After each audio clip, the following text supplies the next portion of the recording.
I figured out that one of the hardest things for me was not comparing myself to others. I got into a bad habit of looking at where they are today versus where I am today, but not taking into account what got them there, how they got there, what situations, what they went through, what past experience. That shit gets overlooked because you're only seeing what's happening now in comparison to what you're doing. And that fucks you up. That fucks with your head because you start to question, am I doing what's right? Is this even gonna work? How come I'm not where they are? How come I'm not doing what they're doing? Like it really starts to fuck with you. So that was a really big reason why I unfollowed like all the, at least the people in my niche, the people in my industry, the coaches, creators. Like I only follow like maybe three or four people now because I don't want to be influenced by what everybody else is doing. Because I feel like, I don't remember who it was, but I was listening to a podcast with this comedian and he was saying he doesn't listen to other people's routine or he doesn't watch other comic stand-up just because he doesn't want to be influenced by what they're doing. Because once you're exposed to an idea, once you get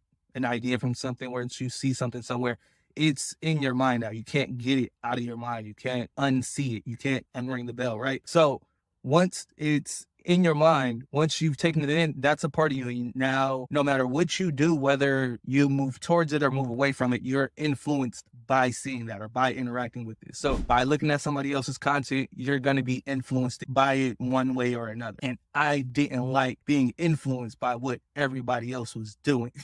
It bothered me. I don't know why. I felt like I was starting to look like a second-rate version of what everybody else is doing. And it made me feel like I wasn't being authentic to the content that I wanted to create and what I wanted to put out. And realizing that it gave me the chance to kind of look back on like what I really enjoy creating, what I really enjoy talking about, what type of content I want to create that's gonna work for me in my life, in my brand. Like, because they say to do this, or this person said to do this, or everybody's doing reels like this, or everybody's shooting content like that. What do I want to make? What do I want to put out? How do I want to provide value to my audience and to my community? That's what it comes down to. Not dictating what they're gonna see or like what they want to see, but how do I want to present the information that's gonna be received well and it'll be appreciated and it'll be enjoyed and all that jazz. So yeah, I just had to take a step back and kind of reflect and figure that out. And then that also gave me the chance to figure out how do I turn this into a system so that I'm doing it consistently every day. Because one of the biggest problems people have is consistency and staying dedicated to something, staying persistent with something. They'll do it for a month, they do it for a couple of weeks, whatever, then they'll fall off. How do you make this a part of your day-to-day life? Or how do you make this a part of your routine so that it's something you're not just doing when you're motivated or when you're inspired? It's something that's a part of you, that's what you do, that's who you are. Damn, I don't remember that story either. But there's a book. There's a meme. It was a post, something somewhere, whatever. I don't know. But they were saying that they were training to run a marathon. They were asking them, how do you train to become a marathon runner?